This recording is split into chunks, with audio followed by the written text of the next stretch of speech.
I would feel like I was just seeing the ball well. Putting the ball on the ground, it's my job. Now, you've talked about how you've just been able to locate the ball like that and you know where it's going. How do you develop a skill like that, and how was it on display today, I guess? Just a bunch of different drills that we do during practice and obstacles. Like, I have a cone that I carry around with me most of the time, and I'm aiming to hit the cone, or like I'll put a bucket in front of the plate and I try to bounce it over the bucket. Just things like that I feel like really help. It's been a few weeks since you guys won the first game of the series. Was it neat to start off on a positive note to start the weekend? Yeah, it was huge for us. I think we're all just playing for Hannah right now, and just being super grateful that we're able to play the game. So getting the first one was huge, and I think we had a blast, so it was awesome.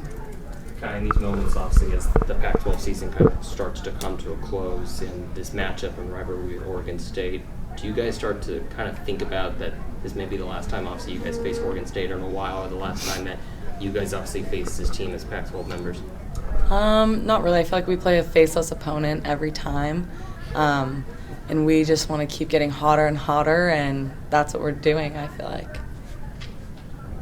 Yeah, there was probably points last weekend when it felt like the idea of Hannah being at the game this weekend was unlikely. Just what was it like to have her back, watch her progress since she got back the last few days, and to have her be around?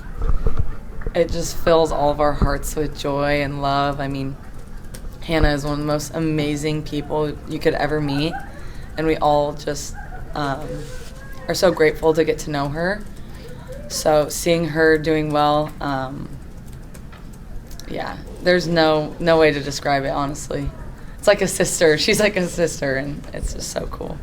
What was it like for you kind of watching that moment late in the game? Obviously, she kind of took to the field. You heard the crowd chanting, "Hannah, Hannah, Hannah," and she kind of waved to everyone. What was it like watching that from the dugout? Brought tears to my eyes. Like, Hannah's just so awesome, and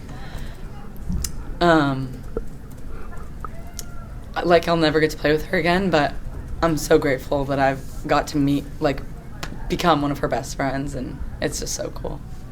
How would you describe just what her demeanor was like watching the game? I'm sure she was frustrated a little bit too, but to be on hand, she probably enjoyed that as well. How would you describe what her experience in this game was? She still helps me with my slaps. She's I think has such positive, just overall,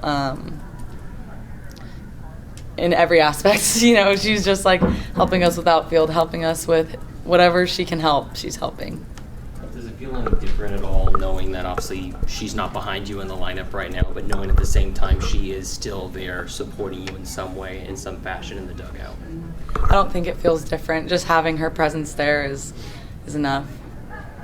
This was the first time you've actually been playing in the outfield without Hannah, if memory serves. Like, what was it like she's there in the dugout, but, like you said, this is kind of a new chapter. You guys haven't done it without her. Yeah. I think Ariel's doing a great job. I was always talking with Hannah, like where I am and the scenarios, and I think Carl and I are doing the exact same thing. So, I'm just curious. You're informed today in this game, 2 RBIs, 3 runs. Your base running was just absolutely phenomenal. Where does that kind of that speed, that drive to run the bases well come from, and how much of an impact do you feel like you can make, just let alone on your ability to get on the plate or get on base and then make a difference, either stealing the base or in your base running around when someone else hits it? I think our whole team has the exact same mindset. So, like, I made mistakes today base running, big ones, in my opinion. But I think, like, just overall as a team, we work on that so much, and we really create chaos, and that's one of our goals. So I think that just being able to put pressure on the opposing team, it creates them to make errors and makes them play tense, and it just allows us to open up all kinds of opportunities. So you think you should have made it to third on the... Yeah, okay. Sometimes it's just like you're thinking too much about certain scenarios, then you miss one you do 9 times out of 10. Could you speak to, since you brought it up, that kind of recognition? I mean, the coaches don't really need to tell you guys when you make a mistake like that. You guys know. You've been doing this long enough. You've got a team full of leaders. How do you guys kind of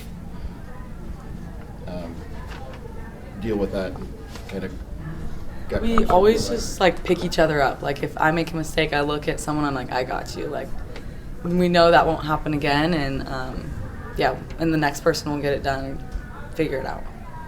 Does it feel to know that every steal from here on out, you're moving it to the program record books? That's pretty cool. I think I can do it. Should be able to.